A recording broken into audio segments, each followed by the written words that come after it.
نحمده ونستعينه ونستغفره ونعوذ بالله من شرور أنفسنا ومن سيئات أعمالنا من يهده الله فلا مضل له ومن يضلل فلا هادي له وأشهد أن لا إله إلا الله وحده لا شريك له وأشهد أن محمدا عبده ورسوله يا أيها الذين آمنوا اتقوا الله حق تقاته ولا تموتن إلا وأنتم مسلمون يا أيها الناس اتقوا ربكم الذي خلقكم من نفس واحدة وخلق منها زوجها وبث منهما رجالا كثيرا ونساء واتقوا الله الذي تساءلون به والأرحام إن الله كان عليكم رقيبا يا أيها الذين آمنوا اتقوا الله وقولوا قولا سديدا يصلح لكم أعمالكم ويغفر لكم ذنوبكم ومن يطع الله ورسوله فقد فاز فوزا عظيما أما بعد فإن خير الحديث كتاب الله وخير الهدي هدي محمد صلى الله عليه وسلم وشر الأمور محدثاتها وكل محدثة بدعة وكل بدعة ضلالة وكل ضلالة في النار. الوافی بما فی الصحیحین، صحیح بخاری اور صحیح مسلم کی احادیث پر مشتمل ایک عظیم کتاب. اس کتاب کو کتاب کے مؤلف نے 10 مقاصد میں تقسیم کیا ہے. اس میں سے 9واں مقصد ان احادیث پہ مشتمل ہے جن کا تعلق تاریخ سے ہے، نبی علیہ السلام کی سیرت سے ہے اور دیگر شخصیات کے مناقب و فضائل سے ہے. اس 9ویں مقصد میں کئی ایک کتب ہیں. ان میں سے دوسری کتاب ہم پڑھ رہے ہیں السیرۃ النبویہ، سیرت نبوی. اور سیرت نبوی پہ مشتمل اس کتاب میں کئی ایک فصلیں ہیں. ان فصلوں میں سے 10ویں فصل ہم پڑھ رہے ہیں فتح مکہ وما تبعہ، کہ فتح مکہ اور وہ امور جو فتح مکہ کے تابع ہیں، وہ امور جو فتح مکہ کے بعد پیش آئے ہیں. اس فصل میں 12واں باب رد السبی علی ہوازن، قیدی ہوازن قبیلے کو واپس کر دینا. ہم پہلے پڑھ چکے ہیں کہ نبی علیہ الصلوۃ والسلام کے مابین اور ہوازن قبیلے کے مابین حنین میں لڑائی ہوئی، جنگ ہوئی، غزوہ ہوا، اور اس میں اللہ رب العزت نے نبی علیہ الصلوۃ والسلام کو فتح دی اور بہت سا مال مسلمانوں کے ہاتھ میں آیا. قیدی بھی، عورتیں، بچے اور جانور بھی، اونٹ، بکریاں وغیرہ، اور سونے چاندی کی شکل میں بھی بہت سا مال مسلمانوں کے ہاتھ میں آیا. یہاں پہ باب یہ ہے کہ قیدی ہوازن قبیلے کو واپس کر دینا. حدیث نمبر 1723 1723. اس حدیث کو روایت کرنے والے امام بخاری ہیں. عن مروان والمسور بن مخرمہ، یہ حدیث مروی ہے، روایت کی گئی ہے مروان بن حکم سے اور مسور بن مخرمہ سے. مروان بن حکم اموی ہیں، بنو امیہ سے تعلق رکھتے ہیں، اور مسور بن مخرمہ بن نوفل الزہری دونوں صغار صحابہ کرام میں سے ہیں. مروان بن حکم کے صحابی ہونے نہ ہونے کے بارے میں اختلاف ہے. حافظ ابن حجر رحمہ اللہ نے انہیں صحابہ کرام میں سے شمار کیا ہے، اور جو اختلاف ہے وہ ان کے چھوٹے ہونے کی وجہ سے ہے. تو یہ دونوں کہتے ہیں ان رسول اللہ صلی اللہ علیہ وسلم قام، کہ بے شک رسول اللہ صلی اللہ علیہ وسلم کھڑے ہوئے. کیا مطلب کھڑے ہوئے؟ یہاں پہ کھڑے ہونے سے مراد ہے کہ گفتگو کرنے کے لیے کھڑے ہوئے، خطبہ دینے کے لیے کھڑے ہوئے. کب؟ حین جاءہ وفد حوازن مسلمین، جب آپ کے پاس قبیلہ حوازن کا ایک وفد آیا اور مسلمان ہو کر آیا. لڑائی ہوئے کئی دن گزر چکے ہیں اور حوازن کے لوگ پریشان ہیں اور جنگ وہ ہار چکے ہیں. ان کی عورتیں، ان کے بچے نبی علیہ السلام کے پاس ہیں، ان کا مال بھی نبی علیہ السلام کے پاس ہے. تو بالآخر آپ کے پاس حوازن قبیلے کا وفد مسلمان ہو کر آیا. فسألوہ، انہوں نے آپ سے مطالبہ کیا، آپ سے درخواست کی کہ ان یرد الیہم اموالہم وصبیہم، کہ آپ انہیں ان کا مال بھی واپس کر دیں اور ان کے قیدی بھی واپس کر دیں. کیوں؟ کیونکہ وہ مسلمان ہو چکے ہیں. اور یہ حوازن کا وفد کب آپ کے پاس آیا ہے؟ لڑائی کہاں ہوئی تھی؟ حنین میں. حنین کے بعد آپ لڑنے کے لیے چلے گئے تھے کہاں؟ طائف. طائف آپ خود گئے اور آپ نے دوسرے علاقوں کی طرف بھی اپنے صحابہ کرام کو بھیجا. جب طائف سے آپ واپس آئے ہیں، جیرانہ مقام پہ ٹھہرے ہیں، شوال کا مہینہ ہے، تو وہاں آپ کے پاس حوازن قبیلے کے لوگ مسلمان ہو کر آئے ہیں. تو مطالبہ کیا کر رہے ہیں کہ آپ ہمیں ہمارے قیدی بھی واپس کر دیں اور ہمارا مال بھی ہمیں واپس کر دیں. فقال لهم رسول اللہ صلی اللہ علیہ وسلم، تو ان سے کہا نبی علیہ الصلوۃ والسلام نے، معی من ترون، میرے ساتھ وہ ہیں جنہیں تم دیکھ رہے ہو. وہ کون؟ میرے صحابی. میں اکیلا نہیں ہوں، میرے ساتھ میرے صحابی ہیں، میرے ساتھی ہیں. وَأَحَبُّ الْحَدِيثِ إِلَيَّ أَصْدَقُهُ، اور میرے ہاں وہ گفتگو زیادہ پسندیدہ ہے جو سچ پہ مبنی ہو. گفتگو جس قدر سچائی پہ مبنی ہوگی اسی قدر میرے ہاں محبوب ہوگی. یعنی کہ میں سچ کہتا ہوں، صاف صاف بات کروں گا اور سچ کہوں گا. وہ کیا کہ فاختاروا احدى الطائفتين اما السبي واما المال، دونوں چیزوں میں سے ایک اختیار کر لو، یا قیدی اور یا مال. دونوں چیزیں ملنا ناممکن ہے، دونوں میں سے ایک چیز ملے گی. دونوں چیزیں آپ نے واپس کیوں نہیں کی وہ بھی آپ نے بتا دیا. فرمایا وقد كنت استأنيت بكم، میں نے تمہارا انتظار کیا ہے. کیا مطلب؟ کہ میں نے جنگ جیتنے کے فوراً بعد مال مسلمانوں میں تقسیم نہیں کیا، جنگ جیتنے کے فوراً بعد قیدی تقسیم نہیں کیے، تمہارا انتظار کرتا رہا ہوں. اسی حالت میں میں طائف گیا ہوں، واپس آیا ہوں. تم مال تقسیم کرنے سے پہلے قیدی تقسیم کرنے سے پہلے آ جاتے تو تمہیں دونوں چیزیں مل جاتی.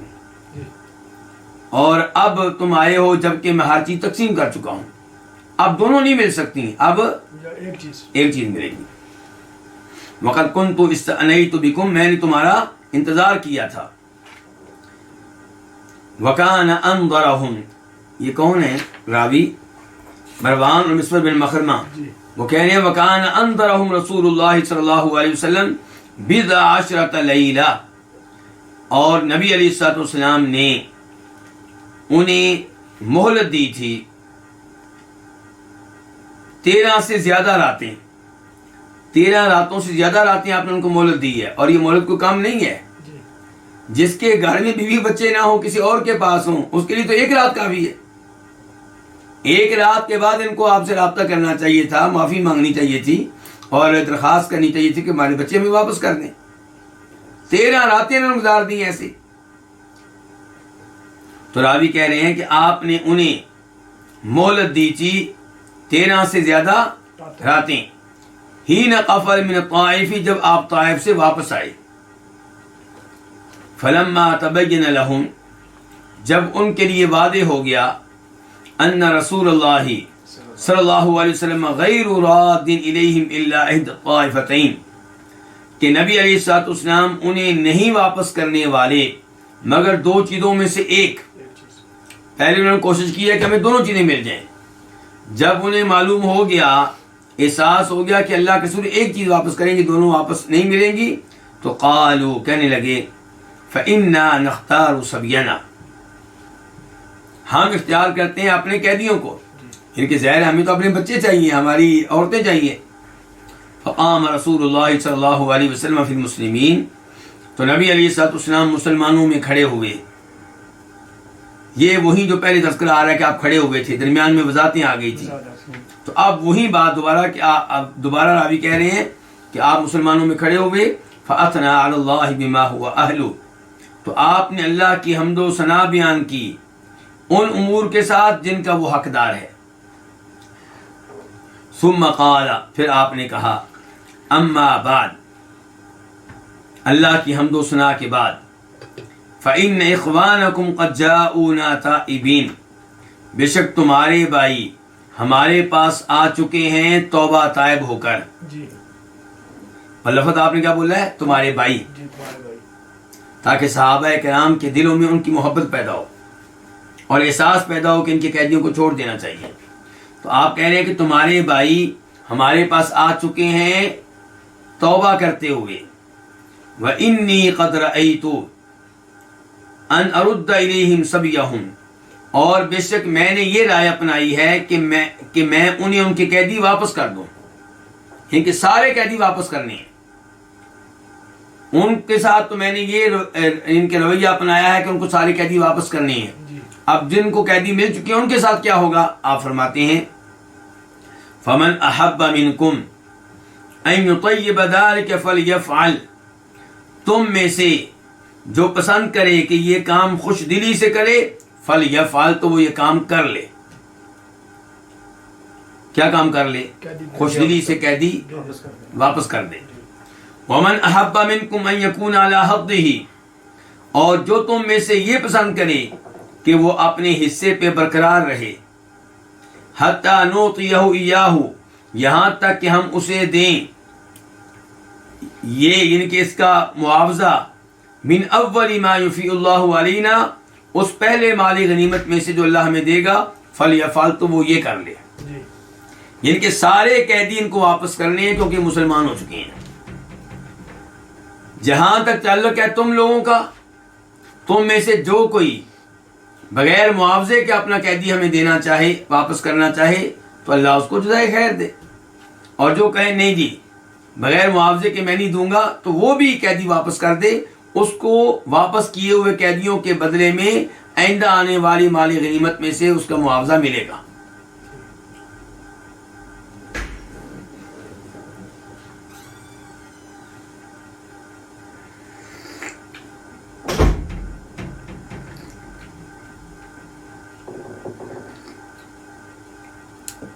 فقال الناس، تو لوگوں نے کہا قد طیبنا ذلک یا رسول اللہ، اے اللہ کے رسول ہم نے یہ کام خوش دلی سے کر دیا ہے۔ فقال رسول اللہ صلی اللہ علیہ وسلم، تو فرمایا نبی علیہ الصلوۃ والسلام نے، انا لا ندری، ہمیں معلوم نہیں ہے کہ من اذن منکم فی ذلک ممن لم یأذن، تم میں سے کس نے اس بارے میں اجازت دے دی ہے ان کے مقابلے میں جنہوں نے اجازت نہیں دی۔ ہمیں نہیں پتا کس نے اجازت دی، تم اب کہہ لو کہ اجازت دے دی ہے۔ ہو سکتا ہے کئی لوگ خاموش ہوں۔ ایسے حالات میں کیا ہوتا ہے عام طور پہ کہ جو حکمران ہوتا ہے وہ چند لوگوں کی بات پہ دھیان دیتا ہے، کو کہہ رہے ہیں ٹھیک ہے جی ٹھیک ہے، دے دیں فری میں، کوئی مسئلہ نہیں۔ اب باقی جو ہوتے ہیں بیچارے خاموش، ان کی طرف کوئی نہیں دیکھتا، ان کو کوئی نہیں پوچھتا۔ لیکن یہاں پہ عام حکمران نہیں ہے، یہاں پہ ہمارے نبی علیہ الصلوۃ والسلام ہیں، جن سے بڑھ کر عدل و انصاف کرنے والا کون ہوگا؟ تو آپ کہہ رہے ہیں ہمیں نہیں معلوم، اور یہاں پہ یہ بھی نوٹ کریں، آپ کیا کہہ رہے ہیں ہمیں نہیں معلوم، کیا مطلب؟ کیا آپ غیب کا علم نہیں جانتے؟ ہمیں نہیں معلوم، یعنی کہ جب آپ زندہ تھے اور چند صحابہ کرام آپ کے سامنے، کتنے تھے؟ 12,000، تو آپ کہتے ہیں ہمیں نہیں معلوم تم میں سے کون اجازت دے رہا ہے کون نہیں دے رہا۔ جب آپ فوت ہو کے قبر میں چلے گئے، پھر کیسے کہا جا سکتا ہے کہ آپ ہماری حاجتیں سنتے ہیں، ہماری مشکلات دور کرتے ہیں، ہاں یہ بات درست ہے کہ جو ہم سلام پڑھتے ہیں وہ صحیح حدیث کے مطابق فرشتوں کے ذریعے آپ تک پہنچتا ہے، فرشتوں کے ذریعے. وہ بھی یہ نہیں کہا جا رہا کہ آپ خود سنتے ہیں جی. آپ یہاں سے پڑھیں یا مدینہ میں بیٹھ کے پڑھیں یا قبر کے پاس پڑھیں، حدیث ایک ہی ہے کہ جب آپ پہ سلام پڑھا جائے کون پہنچاتے ہیں؟ فرشتے. اس کے علاوہ کیا اصول ہے کہ جو بھی قبروں میں ہیں انہیں آپ اپنی آواز نہیں سنا سکتے. قرآن کی آیت کا ترجمہ ہے جو سورہ فاطر میں آئی ہے. قرآن کی آیت ہے کہ جو بھی فوت ہو چکے ہیں آپ انہیں اپنی آواز نہیں سنا سکتے. تو بہرحال کہنے کا مطلب یہ ہے کہ جب زندگی میں 12,000 لوگ تھے اور آپ کہہ رہے ہیں مجھے نہیں پتا تم میں سے کون خوشی سے غلام واپس کر رہا ہے اور کون ایسا نہیں کر رہا، تو آپ نے کہا فرجعوا، تم لوگ واپس چلے جاؤ. کہاں جی؟ کہاں واپس چلے جاؤ؟ آپ نے اپنے خیموں میں، آپ نے اپنی رہائش میں. حتی یرفع الینا عرفاؤکم امرکم، یہاں تک کہ ہمیں تمہارے نمائندے تمہارا معاملہ ہم تک پہنچائیں. حتی یرفع الینا، یہاں تک بلند کریں ہماری طرف، یعنی کہ تمہارا معاملہ ہم تک لے کر آئیں. عرفاؤکم، تمہارے نمائندے، تمہارے نگران، تمہاری مانیٹر، تمہارے سردار، یعنی کہ ہر قبیلے کا ایک سردار آپ نے مقرر کیا ہوتا تھا. فرجع الناس، لوگ واپس چلے گئے. کہاں واپس چلے گئے؟ اپنے خیموں میں. فکلمہم عرفاؤہم، تو ان سے گفتگو کی ان کے نمائندوں نے. ثم رجعوا الی رسول اللہ صلی اللہ علیہ وسلم، پھر یہ نمائندے اللہ کے رسول کے پاس واپس آئے. فاخبروہ، انہوں نے آپ کو بتایا کہ انہم قد طیبوا، کہ انہوں نے خوش دلی سے یہ کام کیا ہے. وَأَذِنُوا، اور اجازت دے دی ہے.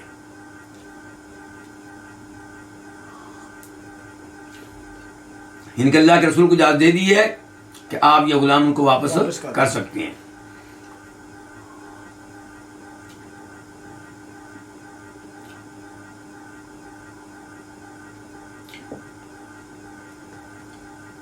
یہاں سے نبی علیہ الصلوۃ والسلام کے عظیم اخلاق کا علم ہوتا ہے کہ آپ نے یہ سارے قیدی واپس کر دیے ہیں، اور اس موضوع پہ صحابہ کرام سے بھی گفتگو کی ہے کہ واپس کر دو، اگر بغیر معاوضے کے کرو تو الحمدللہ، اور اگر معاوضہ لینا چاہتے ہو تو وہ بھی تمہیں ملے گا. اور صحابہ کرام کی اطاعت کا بھی پتہ چلتا ہے کہ انہوں نے جب دیکھا کہ نبی علیہ السلام یہ رائے اپنائی ہے کہ قیدی واپس کر دینے چاہیے، انہوں نے کہا اللہ کے رسول ہم بغیر معاوضے کے یہ سارے قیدی واپس کر رہے ہیں. اور آپ کی امامت اور حکمرانی کا بھی پتہ چل رہا ہے، جیسا کہ پہلے میں نے اشارہ کیا ہے کہ چند لوگوں نے کہہ دیا کہ ٹھیک ہے جی ہم یہ دے رہے ہیں، تو کیا ہوتا ہے وہ لوگ جو خاموش ہوتے ہیں وہ بھی رگڑے جاتے ہیں. لیکن یہاں پہ آپ کہہ رہے ہیں نہیں ایسا نہیں ہوگا، اپنے اپنے خیموں میں چلے جاؤ، تم سے تمہاری نمائندے گفتگو کریں گے اور اس کے مطابق تمہارے ساتھ معاملہ کیا جائے گا. باب نمبر 13، باب سریۃ ذی الخلاصہ. سریہ کس کو کہتے ہیں؟ دستے کو اور لشکر کو، اور اس جنگ کو کہتے ہیں جس میں نبی علیہ السلام موجود نہ ہوں. تو جنگ ذی الخلاصہ آپ کہہ سکتے ہیں اس کے ترجمے کے طور پہ. حدیث نمبر 1724، 1724 قاف. اس حدیث کے روایت کرنے پہ اتفاق ہے کس کس کا؟ امام بخاری اور امام مسلم کا. عن جریر، روایت ہے جناب جریر. کون سا جریر؟ جریر بن عبداللہ البجلی سے. قال، وہ کہتے ہیں کان بیت فی الجاہلیۃ یقال له ذو الخلصہ والکعبۃ الیمانیہ والکعبۃ الشامیہ. زمانے جاہلیت میں ایک گھر تھا جسے کہا جاتا تھا ذو الخلصہ، اور اس ذو الخلصہ گھر میں بت بھی تھے، اور اسے کہا جاتا دوسرے نمبر پہ یمانی کعبہ، یمنی کعبہ. کتنے نام ہو گئے اس کے؟ دو. ایک ذو الخلاصہ اس گھر کا نام ہو گیا، دوسرا کیا؟ یمنی کعبہ. یہ اصل میں کعبہ شریف کے مقابلے میں یمن میں کعبہ تیار کیا گیا تھا تاکہ لوگ جو ہیں ادھر نہ جائیں بلکہ یمن میں آئیں. اسے نام کیا دیا گیا؟ یمنی کعبہ، کیونکہ ظاہر ہے وہ یمن میں تھا. اس کے بعد کیا؟ والکعبۃ الشامیہ، اور شامی کعبہ. اس کا کیا مطلب ہے؟ اس کے دو مطلب ہو سکتے ہیں. ایک مطلب یہ ہے کہ اس کا تیسرا نام شامی کعبہ تھا. پہلا نام ذوالخلاصہ، دوسرا نام کعبہ یمانیہ یعنی کہ یمنی کعبہ، اور تیسرے نمبر پہ اس کا نام تھا شامی کعبہ. اب کہاں شام کہاں یمن، تو اس کا نام یمنی کعبہ کیسے ہو گیا؟ آپ دیکھیں کہ یمن اور شام کے بیچ میں مکہ مدینہ پڑتے ہیں. تو یمن میں کعبہ ہے، نام اس کا شامی کعبہ ہو گیا. علماء کرام نے کہا اس لیے کہ کعبہ یمن میں ہے لیکن اس کا مین جو دروازہ ہے وہ شام کی طرف ہے، اس لحاظ سے کیا کہا گیا؟ شامی کعبہ. یہ اس آخری لفظ کی ایک وضاحت ہے کہ اس بارے میں بیان کیا گیا. ایک قول ہے، ایک موقف اور بھی ہے، ایک قول اور بھی ہے، وہ بھی بتاتا ہوں. دوسرا موقف یہ ہے کہ اس گھر کے جس گھر کا تذکرہ کیا جا رہا ہے دو نام ہیں، تین نام نہیں بلکہ دو. پہلا ذوالخلاصہ، دوسرا الکعبۃ الیمانی یمنی کعبہ. اور جہاں تک تعلق ہے الکعبۃ الشامیہ، اس عبارت کا مطلب یہ ہے، اور جو کعبہ ہے، کیا مطلب؟ جو مشہور و معروف کعبہ ہے مکہ والا، اور جو کعبہ ہے وہ شامی ہوا. سمجھ رہے ہیں؟ یعنی کہ زمانہ جاہلیت میں ایک گھر تھا جسے کہا جاتا تھا ذوالخلاصہ، اور اسے کہا جاتا تھا یمنی کعبہ. اور جو حقیقی کعبہ ہے وہ کون سا کعبہ ہوا؟ وہ شامی ہوا، کیونکہ یمن کے لحاظ سے وہ شام کے قریب ہوا.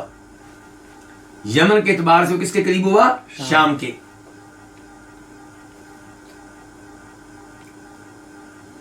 حافظ ابن حجر رحمہ اللہ کی رائے یہ ہے کہ اس کعبے کے جو یمن میں تھا تین نام ہیں، ذوالخلاصہ اور یمنی کعبہ اور شامی کعبہ.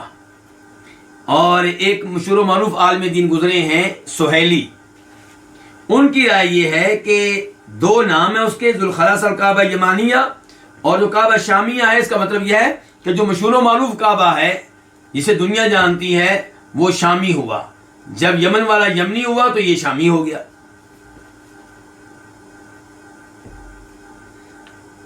اچھا، اب مسئلہ یہ ہے کہ کعبہ بہرحال بنایا گیا ہے، یہ گھر بنایا گیا کس کے مقابلے میں؟ بیت اللہ کے مقابلے میں جو مکہ میں ہے. تو فقال علی، تو مجھ سے کہا، کون کہہ رہے ہیں؟ جریر. کس نے کہا؟ نبی علیہ السلام نے. الا تریحنی من ذی الخلاصہ، کیا تم مجھے ذوالخلاصہ کے معاملے میں راحت نہیں دو گے، سکون نہیں پہنچاؤ گے؟ کیا مطلب؟ اس کو ختم کرو، یہ پریشانی کا سبب بنا ہوا ہے جیلی کعبہ. اچھا، اب یہ ڈیوٹی جریر کی کیوں لگ رہی ہے؟ کیونکہ وہ اسی علاقے کے تھے. جریر بن عبداللہ البجلی اسی علاقے کے تھے، ان کا قبیلہ بجیلہ جو ہے وہ اسی علاقے میں تھا. کہتے ہیں فنفرت فی 150 راکبا، میں نکلا 150 سواروں میں، 150 سوار لے کر اپنے ساتھ نکلا. اور بخاری کی ایک روایت میں آتا ہے کہ جریر کہتے ہیں میں نے اللہ کے رسول سے کہا، اللہ کے رسول میں گھوڑے سے گر جاتا ہوں، تو آپ میرے لیے دعا کریں. اللہ کے رسول نے ان کے لیے دعا کی اور کہا اللہم ثبتہ واجعلہ ہادیا مہدیا، کہ اے اللہ اس کو گھوڑے پہ ثابت رکھ، برقرار رکھ، گرنے سے محفوظ فرما، اور اس کو ہدایت یافتہ بنا اور دوسروں کو ہدایت دینے والا لیڈر اور ہادی اور رہنما بنا.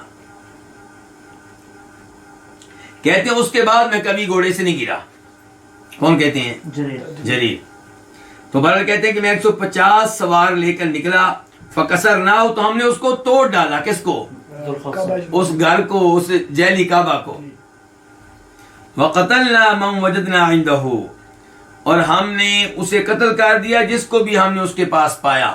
کیونکہ جو مجاور بیٹھے ہوئے تھے ان کو بھی ہم نے کیا کیا؟ قتل کر دیا. فاتیت النبی صلی اللہ علیہ وسلم فاخبرتہ، تو میں نبی علیہ الصلوۃ والسلام کے پاس آیا اور میں نے آپ کو یہ بات بتائی.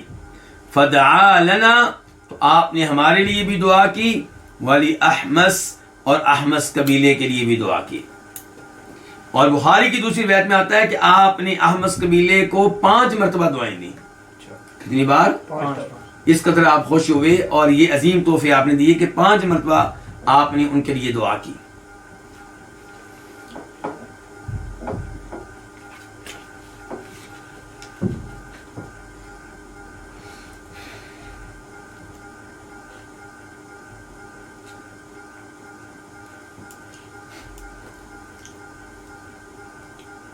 اس کے بعد باب نمبر 14، باب تخییر النبی صلی اللہ علیہ وسلم نساءہ، نبی علیہ الصلوۃ والسلام کا اپنی بیویوں کو اختیار دینا. اس کا کیا مطلب ہے اختیار دینا؟ دنیا چاہتی ہیں یار.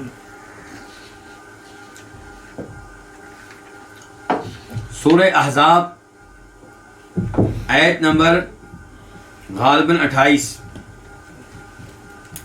اس آیت میں اللہ رب العزت نے اس معاملے کا تذکرہ کیا ہے. اصل میں بات یہ ہے کہ شروع میں مسلمانوں کے حالات اتنے اچھے نہیں تھے، تو آپ بھی صبر کرتے تھے اور آپ کی بیویاں بھی صبر کرتی تھی. لیکن جب مسلمانوں کے پاس مال آنے لگا اور نبی علیہ السلام کے پاس بھی مال آنے لگا اور آپ وہ مال زیادہ تر خرچ کر دیا کرتے تھے اللہ کی راہ میں، تو تب آپ کی بیویوں نے مطالبہ کیا کہ آپ ہمارے خرچے میں اضافہ کریں. تو آپ نے اس کو اچھا محسوس نہیں کیا اور اللہ کے حکم سے آپ نے بیویوں کو اختیار دیا کہ اگر تمہیں دنیا چاہیے تو میں تمہیں چھوڑنے کے لیے تیار ہوں، اگر آخرت چاہیے، اللہ چاہیے، تو میرے ساتھ اسی ہاتھ میں رہنا ہوگا. تو یہ ہے نبی علیہ السلام کا اپنی بیویوں کو کیا دینا؟ اختیار دینا. حدیث نمبر 1725 1725 قاف. اس حدیث کے بیان کرنے پہ اتفاق ہے کس کس کا؟ امام بخاری کا اور امام مسلم کا. عن ابن عباس رضی اللہ عنہما قال، روایت ہے جناب عبداللہ ابن عباس رضی اللہ عنہما سے، وہ کہتے ہیں مکثت سنة اريد ان اسأل عمر بن الخطاب عن آیہ، میں 1 سال ٹھہرا رہا جبکہ میں چاہتا تھا کہ میں عمر بن خطاب سے سوال کروں ایک آیت کے بارے میں. ایک آیت کے بارے میں سوال کرنا چاہ رہا تھا، لیکن 1 سال تک رکا رہا، سوال نہیں کیا. کیوں جی؟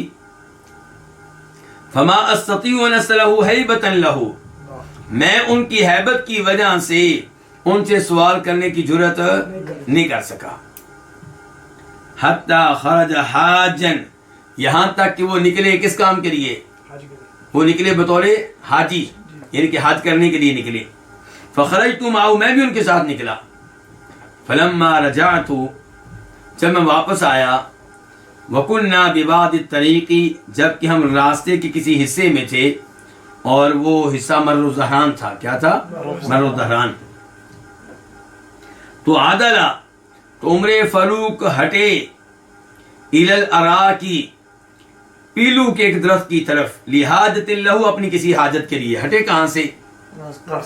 مشہور و معروف جو راستہ تھا اس سے ہٹے، جس راستے پہ قافلہ چلا کرتا تھا اس راستے سے ہٹ کے نیچے اتر گئے اپنی قضائے حاجت کے لیے. قال، کہتے ہیں، کون کہتے ہیں؟ عبداللہ بن عباس.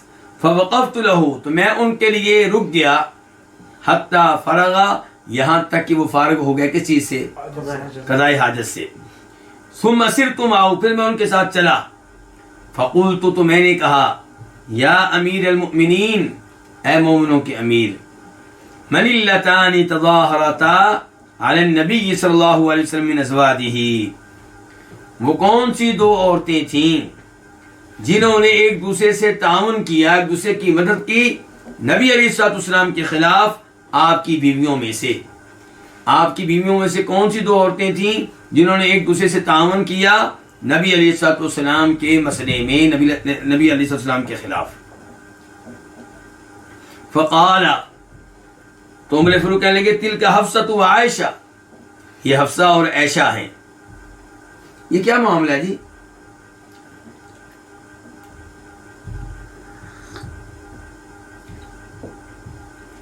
معاملہ کچھ یوں ہے کہ نبی علیہ الصلوۃ والسلام اپنی بیویوں کے پاس جایا کرتے تھے، ان کے پاس بیٹھتے، حال وغیرہ پوچھتے. یعنی کہ ایک بیوی وہ ہوتی جس کے پاس آپ نے رات گزارنا ہوتی تھی، لیکن جو دیگر بیویاں تھیں ان کے پاس بھی آپ چکر لگاتے تھے. جب زینب بنت جاش کے پاس جاتے تو وہ آپ کو شہد پلاتی، اور شہد کی وجہ سے آپ وہاں زیادہ وقت گزارتے، گفتگو کرتے رہتے، بیٹھے رہتے. اس چیز کو دوسری بیویوں نے محسوس کیا کہ ہمیں کم وقت ملتا ہے اور انہیں زیادہ وقت ملتا ہے. چنانچہ ام المومنین عائشہ نے ام المومنین حفصہ سے بات کی کہ اگر اللہ کے رسول میرے پاس آئیں تو میں کہوں گی، اور تمہارے پاس آئیں تو تم کہنا کہ اللہ کے رسول علیہ الصلوۃ والسلام آپ کے منہ سے یوں لگتا ہے کہ جیسے مغافیر کی بدبو آ رہی ہے. مغافیر کس کو کہتے ہیں؟ مغافیر کہتے ہیں گوند کو، جو ایک درخت پہ لگتی ہے.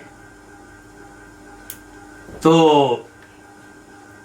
نبی علیہ الصلوۃ والسلام بدبو کو پسند نہیں کرتے. جب آپ یہ بات سنیں گے تو آپ شیطر کر دیں گے. اور ایسا ہی ہوا. نبی علیہ السلام جب ام المومنین حفصہ کے پاس آئے تو کہنے لگیں کہ آپ کے منہ سے شہد مغافیر کی بدبو آ رہی ہے.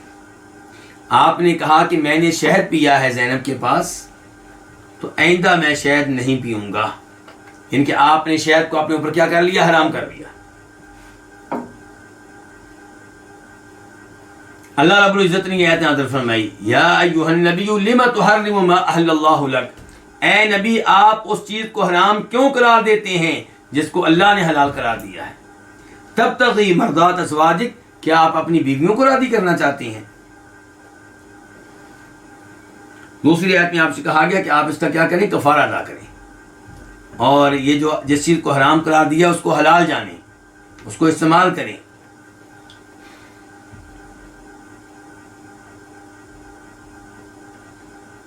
جب آپ نے ام المومنین حفصہ سے یہ کہا تھا کہ میں نے شہد کو اپنے میں حرام کر لیا، آئندہ استعمال نہیں کروں گا، تو آپ نے یہ بھی کہا تھا کہ حفصہ یہ بات کسی کو بتانی نہیں ہے.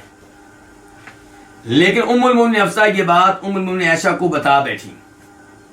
اللہ تعالیٰ فرماتے ہیں وَإِذْ أَسَرَّ النَّبِيُّ، یہ سورہ تحریم ہے، وَإِذْ أَسَرَّ النَّبِيُّ إِلَىٰ بَعْضِ أَزْوَاجِهِ حَدِيثًا. جب نبی علیہ السلام نے اپنی کسی بیوی سے کوئی بات سرگوشی میں کی، فَلَمَّا نَبَّأَتْ بِهِ، جب اس نے یہ بات کسی اور کو بتا دی، حالانکہ بتانے سے منع کیا گیا تھا، فَأَظْهَرَهُ اللَّهُ عَلَيْهِ، اور اللہ تعالیٰ نے یہ بات اپنے نبی کو بتا دی کہ یوں ہوا ہے. عَرَّفَ بَعْضَهُ أَعْرَضَ عَن بَعْضٍ، آپ کا اخلاق دیکھیے، اللہ نے آپ کو پوری بات بتا دی، آپ نے پھر بھی ام المومنین حفصہ کے سامنے آدھی بات رکھی اور آدھی بات آپ پی گئے، پوری بات نہیں کی. ان کو اور ہوتا تو اچھی طرح بےعزتی کرتا اور اچھی طرح تانے دیتا، لیکن آپ نے اس بات کا کچھ حصہ ذکر کیا اور کچھ حصہ آپ نے ذکر نہیں کیا. البتہ یہ کہا ام المومنین حفصہ نے کہ آپ کو یہ بات کس نے بتائی ہے؟ تو اللہ تعالیٰ کہتے ہیں کہ آپ نے کیا مجھے کس نے بتائی ہے؟ نبأنی العلیم الخبیر، اللہ رب العزت نے بتائی ہے. یہ بات ان کو بتانا اور اس سے پہلے یہ پروگرام بنانا کہ نبی علیہ السلام کو زینب بنت جاش کے پاس بیٹھنے سے روکا جائے، یہ سب کچھ جو ہے اس کے بارے میں اللہ تعالیٰ کہتے ہیں ان تتوبا الی اللہ فقد صغت قلوبکما، اگر تم دونوں توبہ کر لو اللہ سے تو یہ تمہارے لیے بہتر ہے، کیونکہ تمہارے دل مائل ہو گئے تھے، تمہارے دل مائل ہو گئے تھے، یعنی کہ اس مسئلے میں تمہارے دل یعنی کہ ویسے نہیں تھے جیسے ان کو ہونا چاہیے تھا، مائل ہو گئے تھے اس جانب جس جانب مائل نہیں ہونا چاہیے تھا. وَإِن تَظَاهَرَ عَلَيْهِ اگر تم ایک دوسرے سے تعاون کرو گی اللہ کے رسول کے معاملے میں، تو یاد رکھو یہ بات کہ اللہ کے رسول کی مدد کرنے والے تو اللہ تعالیٰ ہیں. اللہ کے رسول کی مدد کرنے والے کون ہیں؟ جبریل ہیں. اللہ کے رسول کی مدد کرنے والے نیک مومن ہیں. اللہ کے رسول کی مدد کرنے والے فرشتے ہیں. یہ کہ تم اللہ کے رسول کا مقابلہ نہیں کر سکو گی، یہ مراد ہے.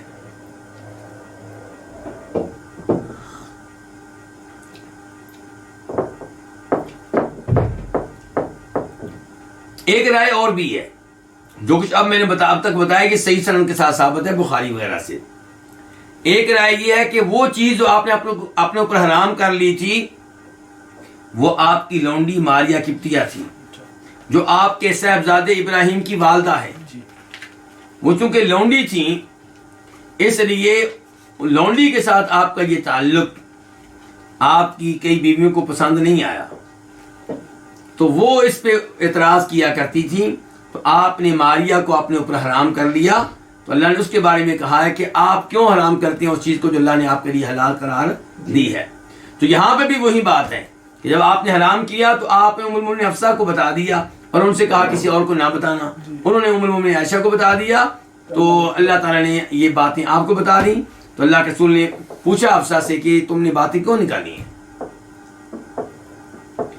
تو پھر اللہ نے کہا ان تتوبا الی اللہ فقد صغت قلوبکما، اگر اللہ سے توبہ کر لو تو تمہارے لیے بہتر ہے کیونکہ تمہارے دل مائل ہو گئے تھے. تو اسی کے بارے میں اب پوچھ رہے ہیں کون؟ عبداللہ ابن عباس. کہتے ہیں امیر المؤمنین من اللتانی، کون سی دو اور آپ کی بیویوں میں سے کون سی دو ہیں تظاہرتا جنہوں نے ایک دوسرے سے تعاون کیا تھا علی النبی، نبی علیہ السلام کے معاملے میں. فقالت، عمر کہنے لگے تلک حفصۃ و عائشہ، یہ حفصہ اور عائشہ ہیں. دیکھیے انصاف کس کا؟ عمر رضی اللہ عنہ کا. اگر وہ خیانت کرنے والے ہوتے، قرآن کو تبدیل کرنے والے ہوتے، قرآن میں تحریف کرنے والے ہوتے، اور تو وہ کیا کرتے؟ اپنی بیٹی کو بچا لیتے، کہہ دیتے مثال کے طور پہ ایک عائشہ تھی کوئی اور تھی، کسی اور کے نام لے دیتے. لیکن کس کا نام لیا؟ اپنی بیٹی کا بھی اور ام المؤمنین عائشہ کا بھی. قال، کہتے ہیں کون؟ عبداللہ ابن عباس کہتے ہیں فقلت، تو میں نے کہا کس سے؟ عمر فاروق سے. واللہ ان کنت لاريد ان اسالک عن هذا منذ سنہ، کہ اللہ کی قسم میں آپ سے اس بارے میں 1 سال سے سوال کرنا چاہ رہا تھا. میں آپ سے اس بارے میں 1 سال سے سوال کرنا چاہ رہا تھا. کس بارے میں؟ یہ کون سی دو عورتیں ہیں؟ فما استطيع هيبة لك، لیکن آپ کی ہیبت کی وجہ سے میں اس کی جرت نہیں کر سکا. قال فلا تفعل، عمر فاروق کہنے کہ ایسے نہ کیا کرو. ما ظننت ان عندي من علم، جس چیز کے بارے میں تمہارا یہ خیال ہو کہ میرے پاس اس کے بارے میں علم ہے، فاسألنی، مجھ سے اس کے بارے میں سوال کر لیا کرو. فإن كان لي علم خبرتك به، اگر میرے پاس کوئی علم ہوا میں تمہیں بتا دوں گا اس علم کے بارے میں. تو عبداللہ ابن عباس اتنی دلچسپی کیوں لے رہے ہیں اس موضوع پہ؟ کیونکہ یہ قرآن کی تفسیر سے تعلق رکھتی ہے یہ چیز کہ ان تتوبا الی اللہ، تم دونوں توبہ کر لو. بھی کون ہے یہ دونوں؟ تو اسے پتہ چلا کہ عبداللہ ابن عباس قرآن کی تفسیر جاننا چاہ رہے تھے. وفی روایت لہما، اور ان دونوں کی ایک روایت میں ہے. کن دونوں کی ایک روایت میں ہے؟ بخاری مسلم کی. قال، وہ کہتے ہیں کون؟ عبداللہ بن عباس. فقلت له، تو میں نے ان سے کہا. کن سے؟ عمر فاروق سے. یا امیر المؤمنین، اے مومنوں کے امیر. من المرأتان، کون سی دو عورتیں ہیں؟ من ازواج النبی، نبی علیہ السلام کی بیویوں میں سے. اللتان، جن کے بارے میں اللہ تعالیٰ نے کہا ہے کہ ان تتوبا الی اللہ فقد صغت قلوبکما، اگر تم توبہ کر لو تو تمہارے لیے بہتر ہے کیونکہ تمہارے دل مائل ہو چکے تھے. قال، وہ کہنے لگے کون؟ عمر فاروق. سوال تو ہو چکا ہے عمر فاروق سے. عمر فاروق جواب دے رہے ہیں واجب لک یا ابن عباس، اے عباس کے بیٹے مجھے تمہارے اوپر کیا ہے، تعجب ہے، یعنی کہ تعجب ہے کہ تمہارے جیسا لڑکا جو علم کا اتنا حریص ہے اس سے یہ بات ابھی تک مخفی اور پوشیدہ ہے۔ تو کہا واجب اللہ کا، مجھے تمہارے اوپر تعجب ہے اے عباس کے بیٹے، ہما عائشہ و حفصہ، یہ دو عورتیں کون کون ہیں، عائشہ اور حفصہ ہیں۔ ثم استقبل عمر الحدیث یسوقہ، پھر عمر فاروق نے اس حدیث کی طرف توجہ کی، یسوقہ اس حال میں کسے بیان کرنے لگے، یعنی کہ پوری حدیث انہوں نے بیان کرنا شروع کر دی، پورا واقعہ پوری بات۔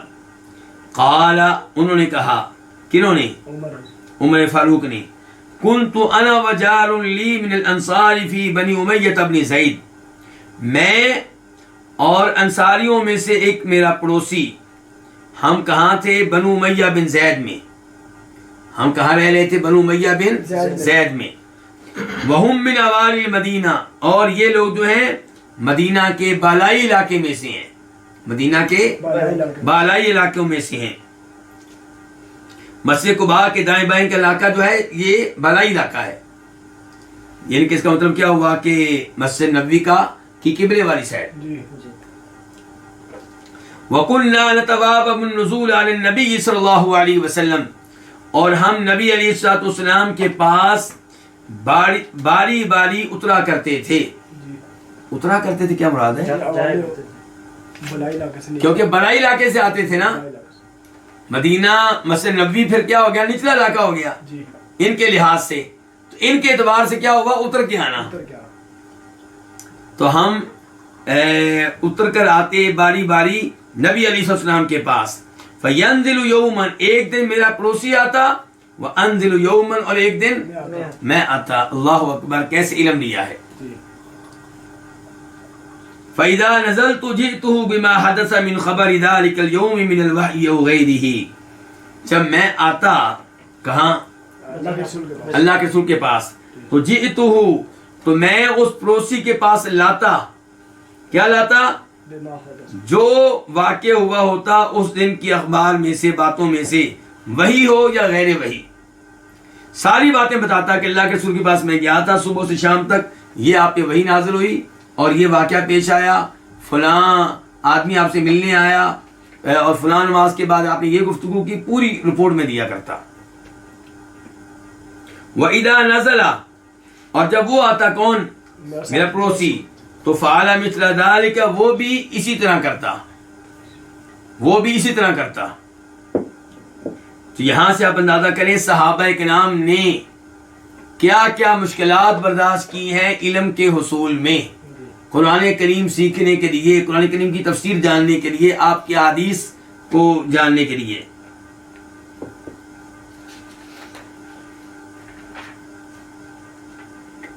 اس کے بعد عمر فاروق کہتے ہیں کُنَّا مَعْشَرَ قُرَیش نَغْلِبُ النِّسَاءَ، اور ہم عورتوں پہ غالب تھے، ہم سے مراد کون، وضاحت آ گئی درمیان میں، معاشرہ قریش، ہم یعنی کہ قریش کی جماعت، ہم یعنی کہ ہم قریش کی جماعت، یعنی کہ ہم سے مراد مسلمان نہیں ہیں، ہم سے مراد سب قریشی ہیں، مکہ والے، مکہ میں رہنے والے قریشی، ہم یعنی کہ قریش کا گروہ، قریش کی جماعت، نغلب النساء، ہم عورتوں پہ غالب تھے۔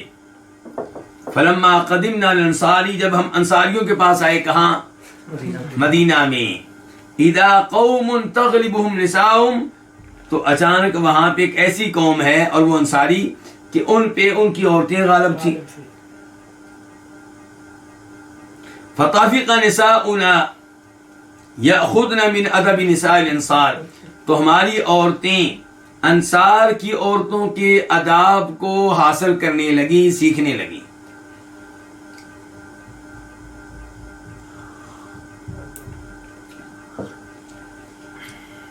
فصحبت علی امرأتی، میں نے اپنی بیوی کو ڈانٹا، بیوی کون ہے، زینب بنت مدعون، زینب بنت عثمان بن مدعون کی بہن، تو میں نے اپنی بیوی کو ڈانٹا، فراجعتنی، اس نے مجھے جواب دیا، خاموشی اختیار کرنے کی بجائے میرے آگے سے بولنا شروع ہو گئی. فانکرت ان تراجعنی، تو میں نے برا جانا اس بات کو کہ مجھے جواب دے.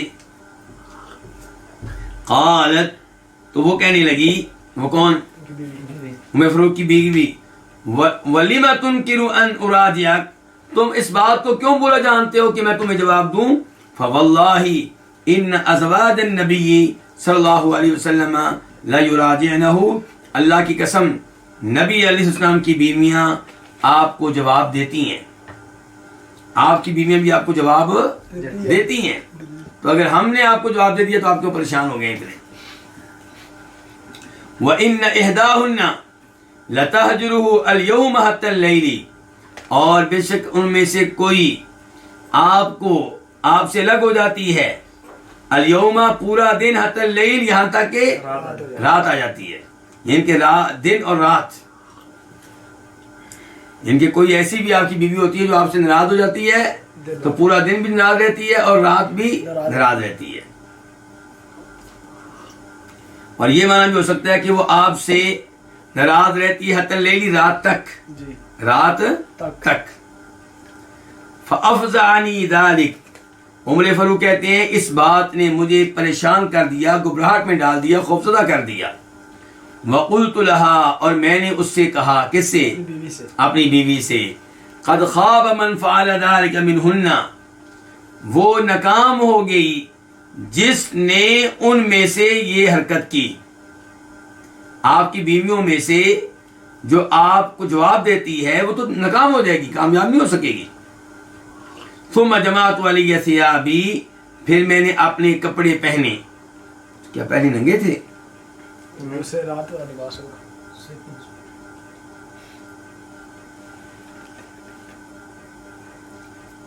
مراد یہ ہوگا میں نے اپنا مکمل لباس پہنا. مثال کے طور پہ پہلے ایک چادر میں ہے تو اب 2 چادریں لے لی ہوں گی، کیونکہ اب کہاں آنے لگے ہیں؟ مدینہ سٹی میں آنے لگے ہیں. کہاں آنے لگے ہیں؟ مدینہ سٹی میں آنے لگے ہیں. کہتے پھر میں نے اپنے کپڑے پہنے. فنزلت، تو میں اترا، میں آیا کہاں سے؟ حوالی سے، مدینہ کے بلائی علاقے سے جہاں رہائش تھی وہاں سے. فدخلت علی حفصہ، تو میں داخل ہوا حفصہ پہ، حفصہ کے پاس پہنچا. فقلت لها، میں نے اس سے کہا، ای حفصہ، تو اے حفصہ، اتغاضب احداکن النبی صلی اللہ علیہ وسلم اليوم حتی اللیل، کیا تم میں سے کوئی ایک نبی علیہ السلام سے ناراض رہتی ہے، آپ کو ناراض رکھتی ہے پورا دن یا رات تک؟ قالت، حفصہ نے کہا، نعم، جی ہاں ایسا ہوتا ہے. فقلت، تو میں نے کہا، قد خبتی و خسرتی، تم ناکام ہو جاؤ گی اور گھاٹے میں رہو گی. افتأمنین ان یغضب اللہ لغضب رسولی فتہلکی، کیا تم اس بات سے بے خوف ہو کہ اللہ تعالی ناراض ہو جائے اپنے رسول کے ناراض ہو جانے کی وجہ سے تو تم ہلاک ہو جاؤ؟ ایک تم ڈر نہیں لگتا کہ اللہ کے رسول جب ناراض ہوں گے تمہارے اوپر تو کون ناراض ہو جائے گا؟ اللہ ناراض ہو جائے گا، پھر تمہارے ہاتھ میں کیا رہے گا؟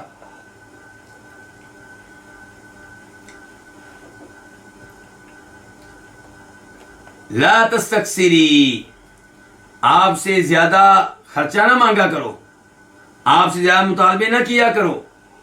لا تستکثری النبی، نبی علیہ السلام سے زیادہ مطالبے نہ کیا کرو، آپ سے زیادہ مال نہ مانگا کرو.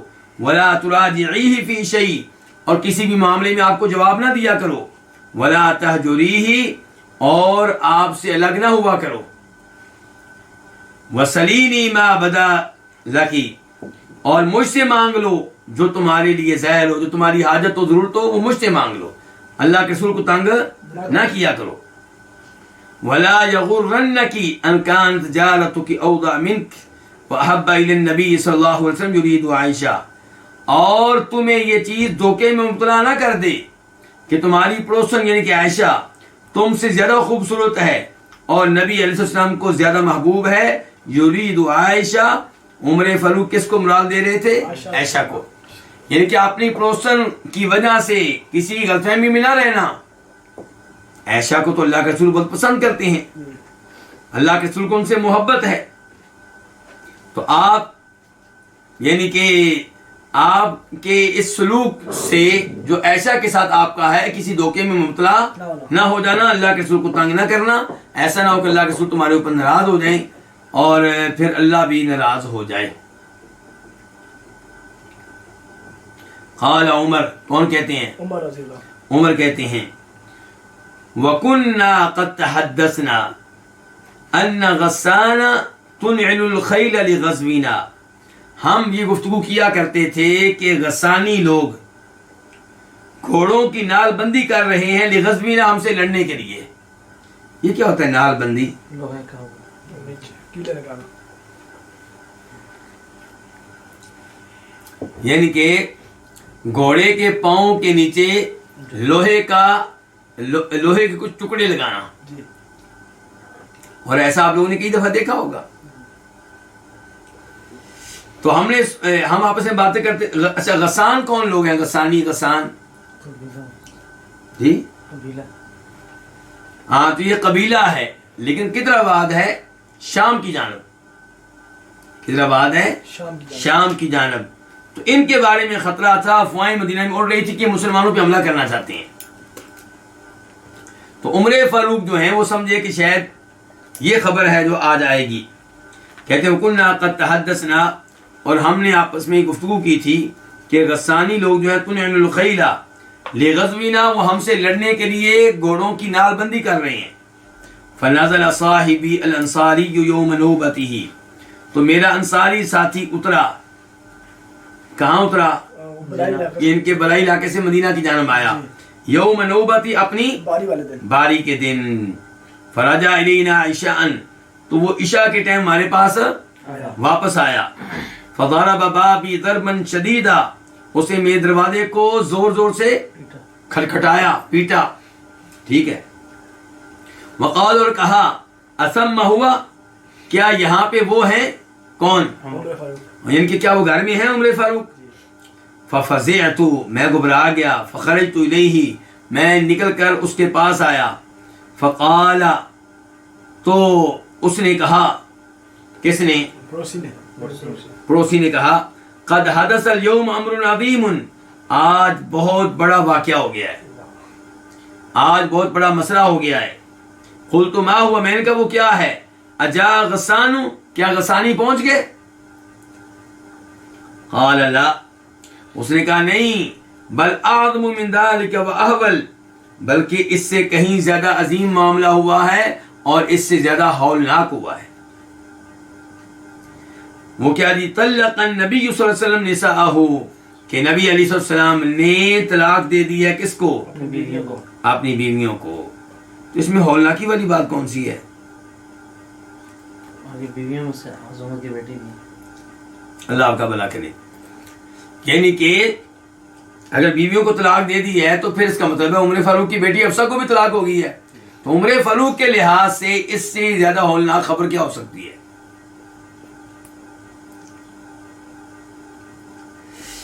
فقلت، تو میں نے کہا، یہ کون کہہ رہے ہیں؟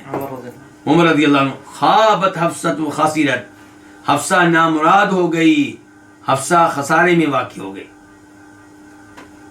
قد كنت اظن هذا يوشك ان يكون، میں گمان کیا کرتا تھا کہ یہ جلد ہی ہوگا، ایسا جلد ہی ہوگا کہ اللہ کے رسول طلاق دے دیں گے۔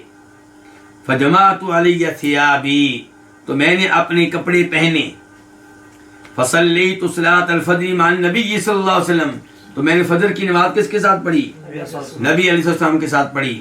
فداخل النبی صلی اللہ علیہ وسلم مشروبۃ لہ، تو نبی علیہ السلام داخل ہوئے اپنے بالا خانے میں۔ فاعتزل فیہا، تو اس میں آپ نے علیحدگی اختیار کر لی۔ کس میں؟ بالا خانہ میں۔ بالا خانے میں آپ بیٹھے ہوئے ہیں اور علیحدگی اختیار کی ہوئی ہے، کن سے؟ اپنی بیویوں سے۔ جی۔ ودخلت علی حفصہ، اور میں داخل ہوا حفصہ کے پاس، میں گیا حفصہ کے پاس۔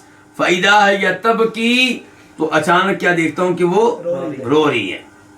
فقلت، میں نے کہا ما یبکی کی، تمہیں کون سی چیز رلا رہی ہے، کس لیے رو رہی ہو؟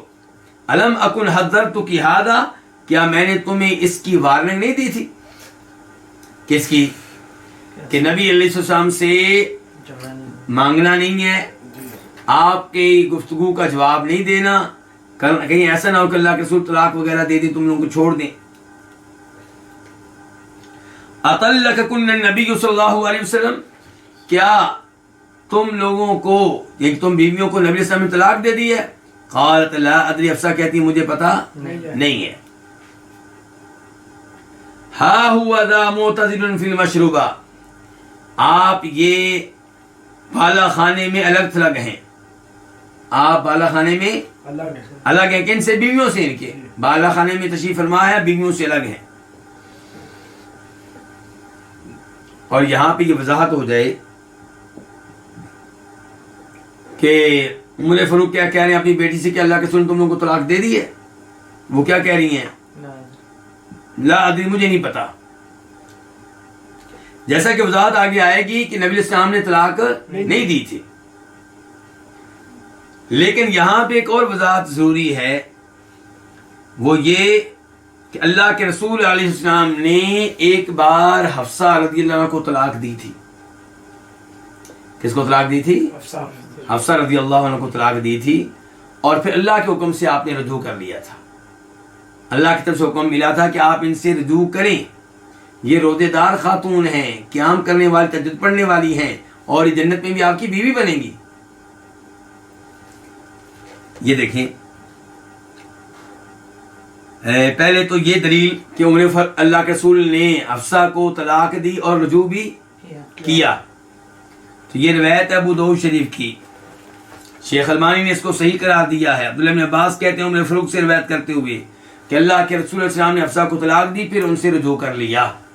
حدیث کو روایت کرنے والے حفصہ کے والد ہیں کون؟ عمر فاروق.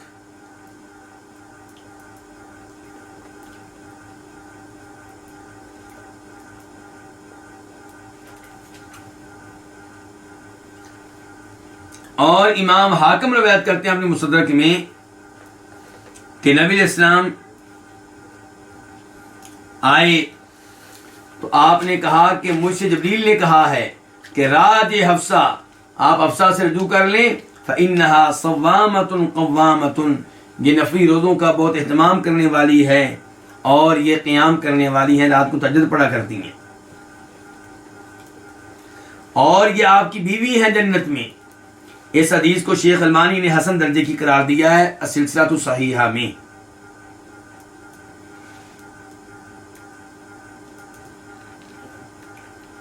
تو آپ نے حفصہ کو طلاق کیوں دی تھی؟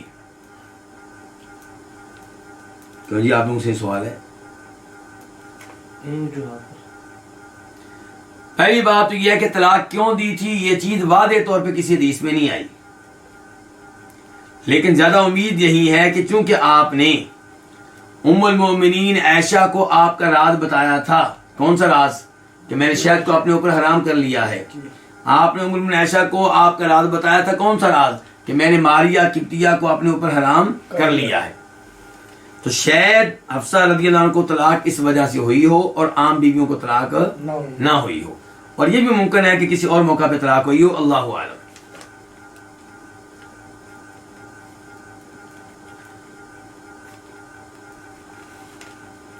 تو حفصہ سے پوچھا ہے عمر فاروق نے، اطلقکن النبی صلی اللہ علیہ وسلم، کیا تم کو اللہ کے نبی نے طلاق دی ہے؟ تم سے مراد یہاں پہ کون ہے؟ آپ کی ساری بیویاں.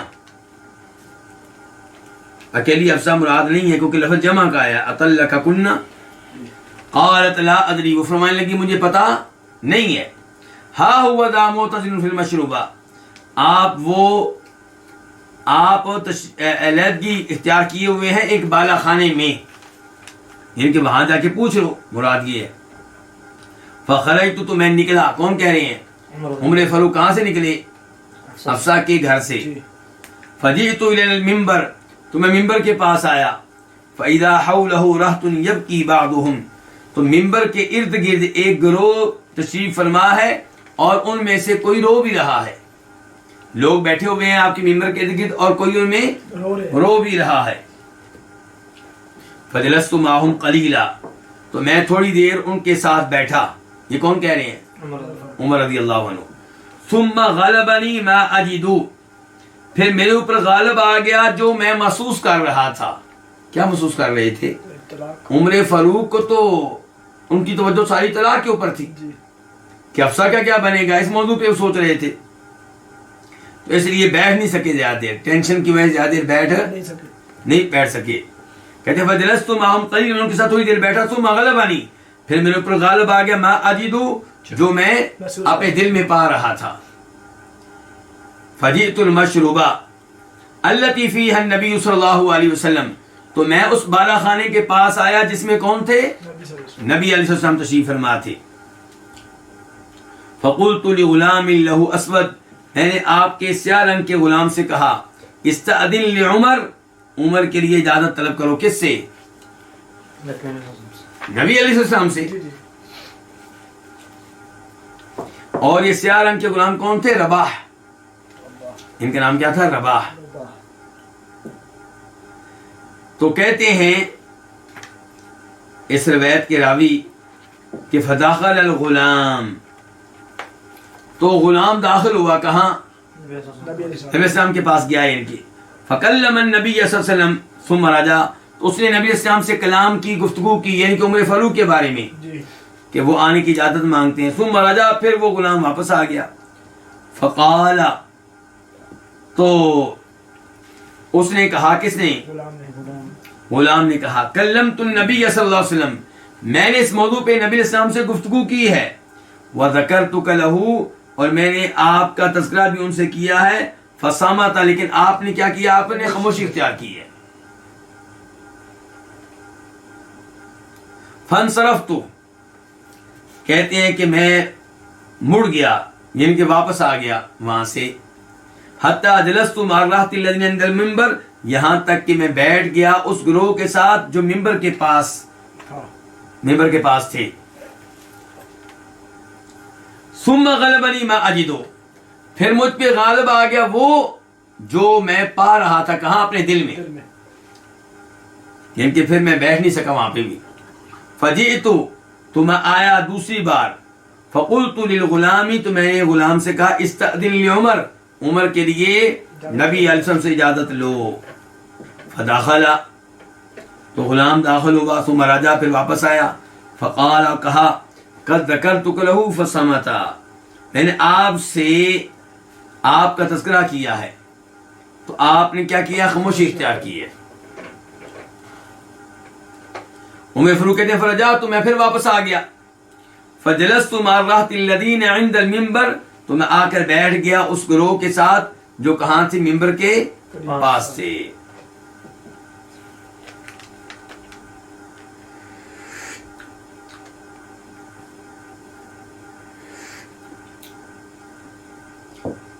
کہتے ہیں ثم غلبنی ما اجدو، پھر میرے اوپر غالب آ گیا وہ جو میں پا رہا تھا. کہاں پا رہا تھا؟ دل میں. اپنے دل میں، جو ٹینشن لگی ہوئی تھی، جو غم لگا ہوا تھا افسر کا. فجئت الغلام، میں پھر آیا کس کے پاس؟ غلام کے پاس. فقلت، تو میں نے کہا استأذن لعمر، عمر کے لیے اجازت مانگو.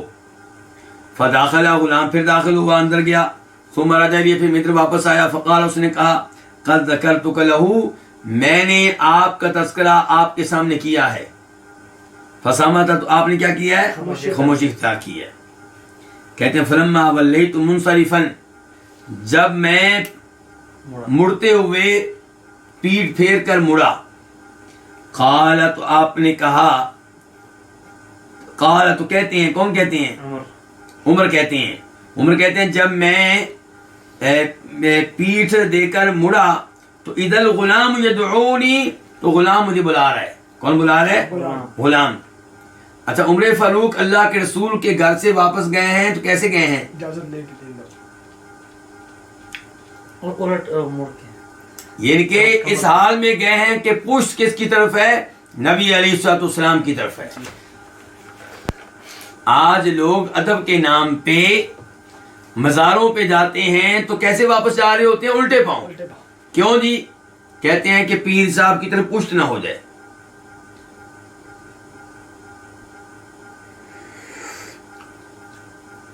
شاید یہ لوگ نہیں جانتے کہ اصل پیٹھ کرنا کیا ہے کہ آپ اپنے پیر صاحب کی، امام صاحب کی، اپنے نبی کی بات نہ مانیں.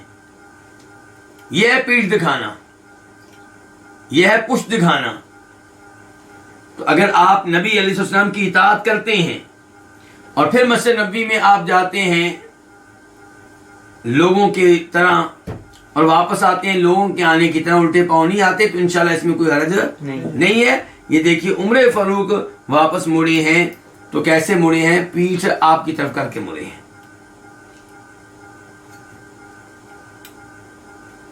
تو بہرحال کہتے ہیں کہ جب میں مڑا تو پھر کیا تھا، غلام مجھے بلا رہا ہے اور کہہ رہا ہے کہ قد اذن لک النبی صلی اللہ علیہ وسلم، نبی علیہ السلام نے تمہیں اجازت دے دی ہے. کس چیز کی اجازت دے دی ہے؟ اندر آنے کی. تو کتنی بار اجازت مانگی ہے؟ 3 دفعہ.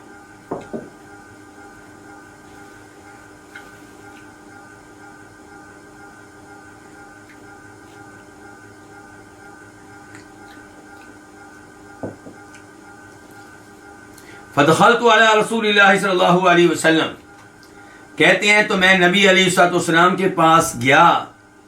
فاذا هو مستجع علی رمال حصیر، تو خلاف توقع دیکھتا ہوں، اچانک یہ دیکھتا ہوں کہ آپ لیٹے ہوئے ہیں کس پہ؟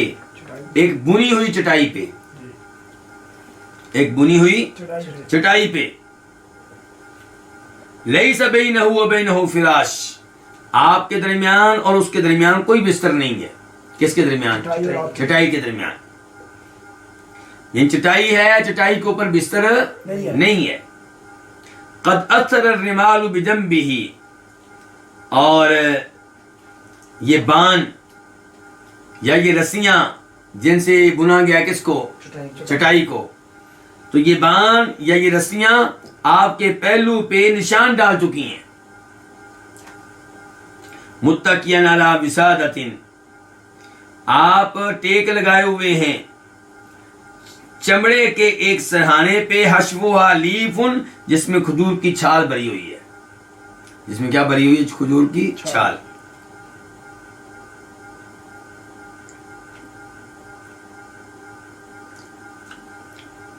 فسلمت علیہ، میں نے آپ کو سلام کہا. ثم قلت وانا قائم، پھر میں نے کہا جبکہ میں کھڑا ہوا تھا، ابھی بیٹھا نہیں تھا. کیا کہا؟ یا رسول اللہ، اے اللہ کے رسول، اطلقت نساءک، کیا آپ نے اپنی بیویوں کو طلاق دے دی ہے؟ فرفع الی بصرہ، آپ نے میری جانب اپنی نگاہ اٹھائی. فقال، آپ نے کہا لا، بالکل نہیں. فقلت اللہ اکبر، تو میں نے کہا اللہ اکبر. یہ کون ہے؟ عمر فاروق نے خوشی سے اللہ اکبر کہا کہ اللہ کے رسول نے بیویوں کو طلاق نہیں دی. ثم قلت، پھر میں نے کہا وانا قائم، جبکہ میں کھڑا تھا، کہ استانس یا استانس. تو پھر میں نے کہا، ان کے اپنے دل میں کہا، جبکہ میں کھڑا تھا، استانس، میں نے کیا کہا؟ استانس، کہ میں اللہ کے رسول علیہ الصلوۃ والسلام سے کو مانوس کرتا ہوں. اللہ کے رسول کو کیا کرتا ہوں؟ مانوس کرتا ہوں. پھر میں نے کہا جبکہ میں کھڑا تھا اس حال میں کہ میں اللہ کے رسول علیہ الصلوۃ والسلام کو مانوس کر رہا تھا، میں نے کیا کہا؟ یا رسول اللہ، اے اللہ کے رسول، لو رأیتنی، اگر آپ مجھے دیکھتے، وَكُنَّا مَعْشَرَ قُرَيْشٍ، جبکہ ہم گروہ قریش، جماعت قریش، نغلب النساء، عورتوں پہ کیا تھے؟ غالب تھے. فلما قدمنا المدینہ، جب ہم مدینہ آئے، اذا قوم، تو اچانک یہاں پہ ایسی قوم ہے کہ تغلبهم نساءهم، کہ جن پہ ان کی عورتیں غالب ہیں. فتبسم النبی صلی اللہ علیہ وسلم، تو اللہ کے رسول علیہ السلام یہ بات سن کے مسکرائے. تو عمر فاروق اس پہلی چیز میں کامیاب ہو گئے. ان کا مقصد کیا تھا؟ اللہ کے رسول کو مانوس کرنا. تو اللہ کے رسول مسکرائے ہیں تو عمر فاروق کامیاب ہو گئے.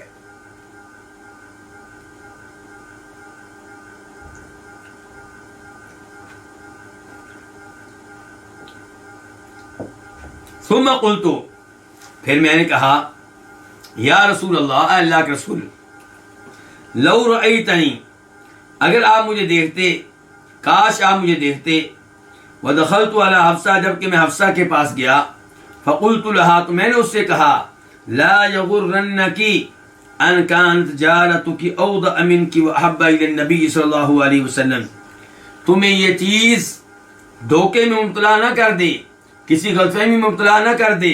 کیا چیز؟ عائشہ کی محبت. کہ تمہاری جو پڑوسن ہے وہ تم سے زیادہ کیا ہے؟ خوبصورت ہے، اور اللہ کے نبی کے ہاں تم سے زیادہ محبوب ہے. یرید عائشہ، عمر مراد کس کو لے رہے ہیں؟ عائشہ کو.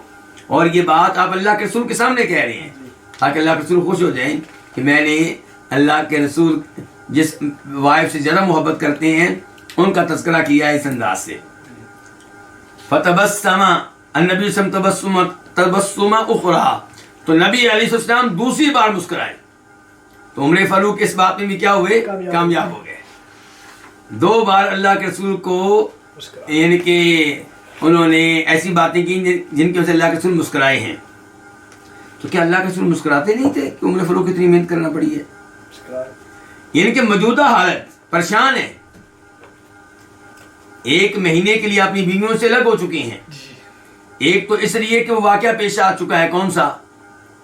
کہ بیویوں نے آپ سے خرچے میں اضافے کا مطالبہ کیا ہے تو آپ ناراض ہو کے الگ ہو گئے ہیں. اور ایک یہ حفصہ اور عائشہ رضی اللہ عنہ کے درمیان جو واقعہ پیش آیا شہد والا اور ماریہ قبطیہ کو حرام کرنے والا، تو ان واقعات کی وجہ سے آپ پریشان ہیں. تو اس لیے عمر فاروق نے چاہا کہ آپ کو مانوس کریں. کہتے ہیں فجلست، میں بیٹھ گیا، ابھی تک کھڑے تھے، اب کہتے ہیں میں بیٹھ گیا، حین رأیت تبسما، جب میں نے آپ کو دیکھا کہ آپ مسکرائے ہیں. فرفعت بصری فی بیتہ، تو میں نے اپنی نگاہ آپ کے گھر پہ، آپ کے گھر میں اٹھائی، یعنی کہ آپ کے گھر کو دیکھا دائیں بائیں کیا صورتحال ہے. فواللہ ما رأیت فی بیتہ شیئا یرد البصر، اللہ کی قسم میں نے آپ کے گھر میں کوئی ایسی چیز نہیں دیکھی جو نگاہ کو کیا کرے؟ لٹائے. کیا مطلب نگاہ کو لٹائے؟ جس میں کوئی کشش ہو، جس میں کوئی کیا ہو؟ کشش ہو، کوئی دنیاوی زیب و زینت کی چیزیں ہوں، بار بار انسان جس کو دیکھے، ایک دفعہ دیکھنے کے بعد پھر مڑ مڑ کے دیکھے، جیسے بادشاہوں کے گھروں میں ہوتا ہے، ایسی کوئی چیز مجھے نظر نہیں آئی. غیر احبت ثلاثت، سوائے چمڑے کی 3 کھالوں کے. چمڑے کی 3 کھالیں تھیں اور وہ بھی ابھی کچی تھیں، ان کو دباغت نہیں دی گئی تھی. فقلت، تو میں نے کہا یا رسول اللہ، اے اللہ کے رسول، ادعو اللہ، آپ اللہ سے دعا کریں.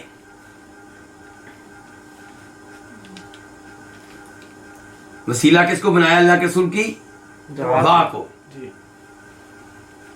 آپ اللہ سے دعا کریں. فَلْيُوَسِّعْ عَلَىٰ أُمَّتِكَ، بس چاہیے کہ وہ آپ کی امت کو وسعت دے، یعنی کہ اللہ تعالیٰ آپ کی امت کو مال دے، دنیا دے.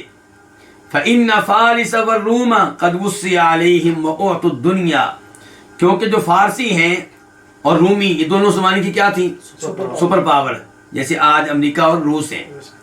کیونکہ فارسی اور رومی قد وسع علیہم، انہیں وسعت دی گئی ہے، وہ اوتوا الدنیا، اور انہیں کیا دی گئی ہے؟ دنیا دی گئی ہے. وہم لا یعبدون اللہ، جبکہ اللہ کی عبادت نہیں کرتے.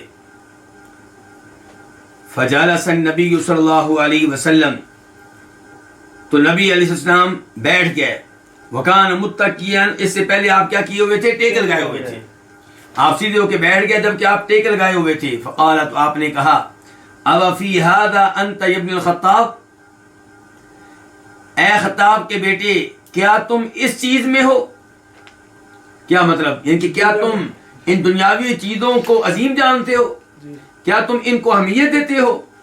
کیا تمہاری سوچ یہ ہے؟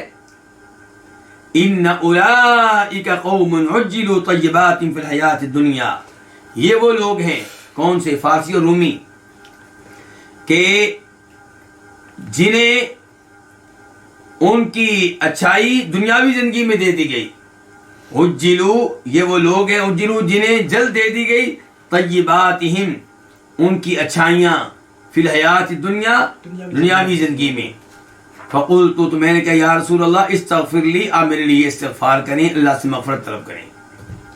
تو یہ حدیث کا حصہ جو ابھی تک آپ نے پڑھا ہے، اس سے کیا پتا چلا کہ یہ نہیں سوچنا چاہیے کہ میں اللہ کی عبادت کرتا ہوں، اللہ مجھے مال کیوں نہیں دیتا۔ عمر فاروق نے یہی کہا تھا نا کہ اللہ کے رسول، اللہ ان کو اتنا مال دے رہا ہے جو اللہ کی عبادت نہیں کرتے۔ تو مال کے معاملے میں ایسا نہیں ہے کہ اللہ تعالیٰ مال ان کو زیادہ دے جو مسلمان ہیں، بلکہ اللہ بسا اوقات عام طور پہ کافروں کو مال زیادہ دیتا ہے۔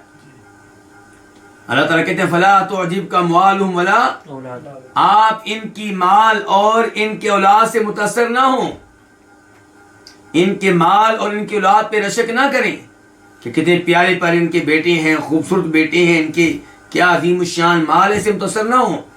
انما یرید اللہ لیعذبہم بہا فی الحیات الدنیا، اللہ یہ مال دے کر، یہ اولاد دے کر ان کو عذاب دینا چاہتا ہے۔ اللہ چاہتا ہے کہ ان کی جان نکلے تو اس حال میں نکلے کہ کفر میں ہو۔ ان کے اللہ ان کو یہ نعمتیں دے رہا ہے کیوں؟ تاکہ ان کا امتحان لیا جائے، یہ ان نعمتوں پہ اللہ کا شکر ادا کرتے ہیں یا نہیں، ان نعمتوں کو اللہ کی طرف منسوب کرتے ہیں یا نہیں۔ تو کہنے کا مطلب یہ ہے کہ نبی علیہ السلام کے زمانے میں بھی مسلمان مالی لحاظ سے پیچھے تھے اور دوسری اقوام آگے تھیں، اللہ کے رسول نے اس کی کبھی ٹینشن نہیں لی۔ عمر فاروق نے ٹینشن لی اپنی وجہ سے نہیں، اللہ کے رسول کی وجہ سے، کہ اللہ کے رسول کا گھر اتنا سادہ اور چٹائی پہ لیٹے ہیں، چٹائی کے اوپر بستر بھی نہیں ہے، اور چٹائی نے آپ کے جسم مبارک پہ نشان ڈال رکھے ہیں۔ تو عمر فاروق اللہ کے رسول کی وجہ سے چاہتے ہیں کہ مسلمانوں کو مال ملے، اور کہتے ہیں کہ اللہ کے رسول آپ دعا کریں اللہ آپ کی امت کو وسعت دے، یعنی کہ کشادگی دے مال کے لحاظ سے، کیونکہ یہ فارسی رومی جو ہیں ان کو وسعت دی گئی ہے اور دنیا دی گئی ہے، جبکہ وہ اللہ کی عبادت نہیں کرتے۔ تو نبی علیہ السلام بیٹھ گئے، جبکہ آپ لے کر گئے ہوئے تھے، آپ نے کہا کیا تم اس چیز میں پڑے ہوئے ہو اے خطاب کے بیٹے، ان اولئک قوم، بے شک یہ ایک ایسی قوم ہے کہ عجلوا طیبات فی الحیات الدنیا، جنہیں دنیاوی زندگی میں ان کی پاکیزہ چیزیں، ان کی عمدہ چیزیں دے دی گئی ہیں کہ آخرت میں انہیں کچھ نہیں ملنا۔ یہ مراد ہے، آخرت میں کیا رہیں گے؟ محروم رہیں گے۔ اور مسلمانوں کو کب ملنی ہے نعمتیں؟ آخرت میں ملنی ہے۔ اگرچہ اللہ تعالیٰ دنیا میں بھی ان کو بھوکا نہیں مارتا، دنیا میں بھی انہیں مار مل رہا ہے، ساتھ اللہ نے ایک ایسا سکون دیا ہوا ہے جو بہت بڑی نعمت ہے۔ اس سکون اطمینان کی وجہ سے تھوڑا مال ملنے کے باوجود مسلمان کیا مطمئن ہے۔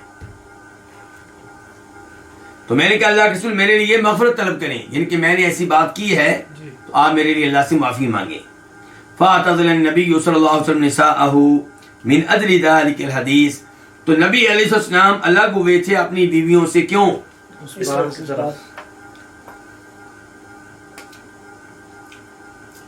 اس بات کی وجہ سے۔ کون سی بات؟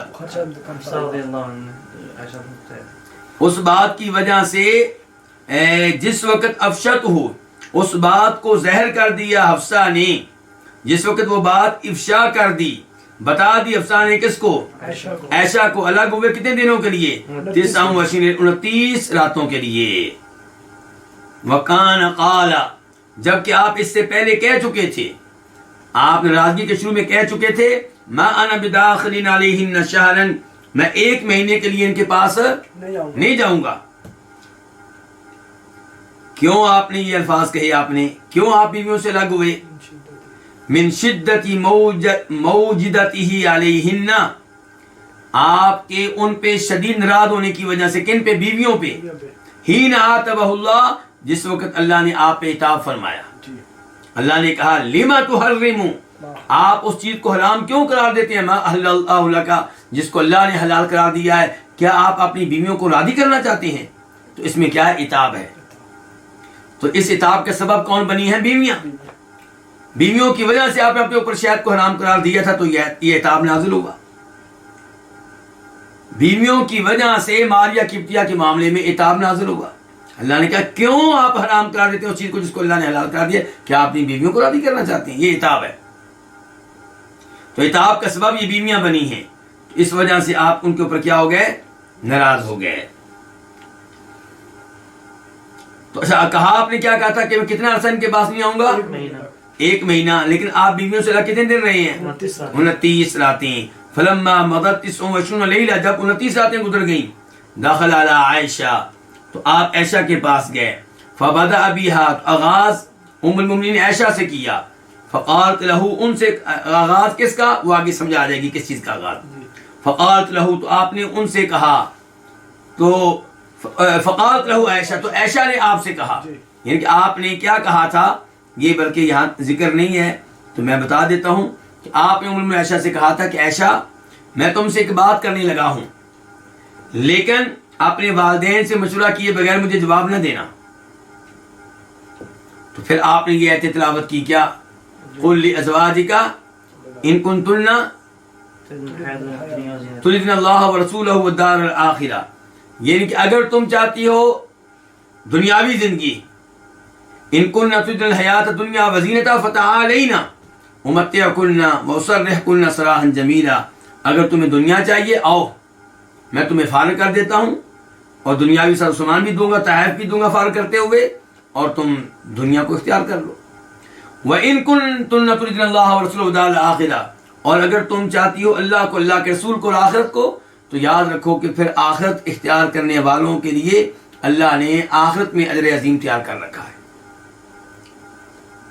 تو یعنی کہ اب اس کا مطلب یہ تھا کہ اب تمہیں اختیار ہے، اگر آخرت چاہیے تو مجھ سے کیا لینا ہوگا، علیحدگی اختیار کرنی ہوگی، اور اگر میں میرے ساتھ رہنا چاہتی ہو، اللہ کو راضی کرنا چاہتی ہو، تو مال اتنا نہیں مل سکے گا جتنا سوچا ہے۔ تو فبدا بها، تو آپ نے اس اختیار کا آغاز کس سے کیا ہے، عائشہ سے، سب سے پہلے ان سے بات کی۔ فقالت له عائشہ، تو عائشہ نے کہا اللہ کے رسول انک کنت قد اقسمت، آپ نے قسم اٹھائی تھی، اللہ تدخل علینا شہرا، کہ آپ ہمارے پاس ایک مہینہ نہیں آئیں گے، وانما اصبحت من 29 لیلہ، اور آپ نے آج صبح کی ہے 29ویں رات کی، آپ نے صبح کی ہے کس رات کی، اعدها عدا، میں ان راتوں کو اچھی طرح شمار کر رہی ہوں۔ فقال، تو آپ نے کہا الشہر 29، مہینہ کتنی راتوں کا ہوتا ہے، آپ نے کہا کہ یہ مہینہ الشہر، یہ مہینہ 29 راتوں کا ہے۔ فکان ذلک الشہر 29 لیلہ، تو وہ مہینہ 29 راتوں کا تھا۔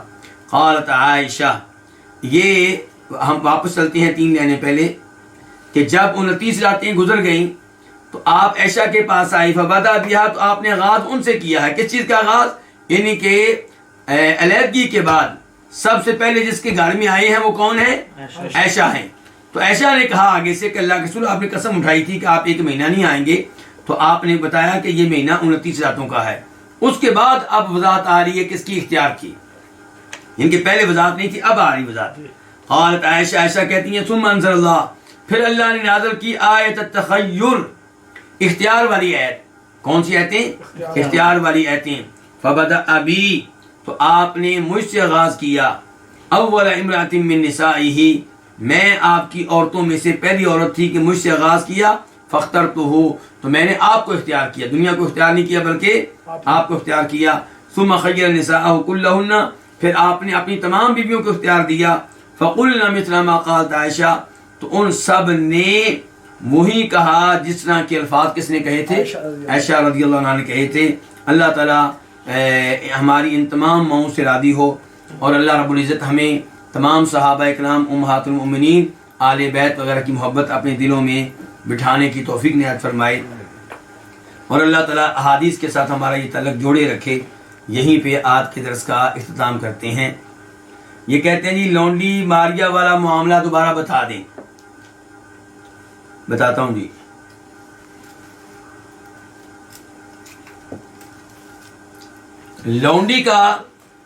لونڈی کے مالک پہ وہ حق نہیں ہوتا جو کن کا ہوتا ہے، بیویوں کا۔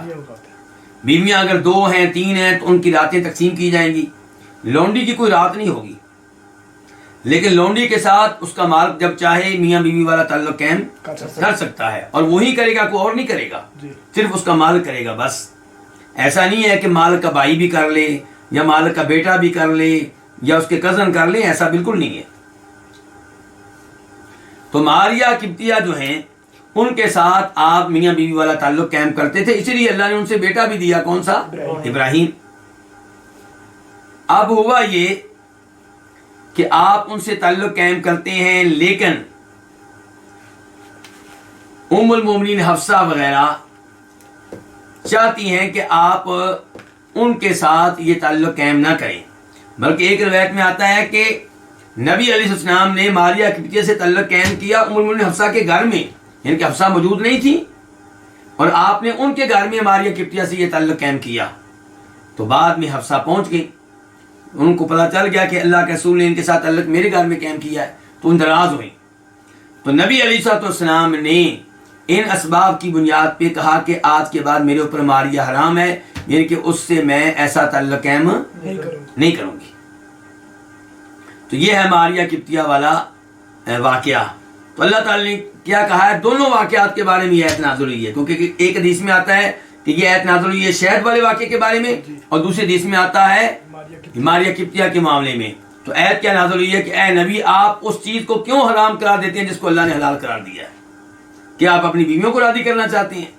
تو اللہ نے کہا کہ آپ قسم کا کفارہ ادا کریں اور شہد بھی اپنے اوپر حلال کریں اور ماریہ قبطیہ کو بھی اپنے لیے حلال جانیں۔ تو یہ ہے ماریہ قبطیہ کا واقعہ۔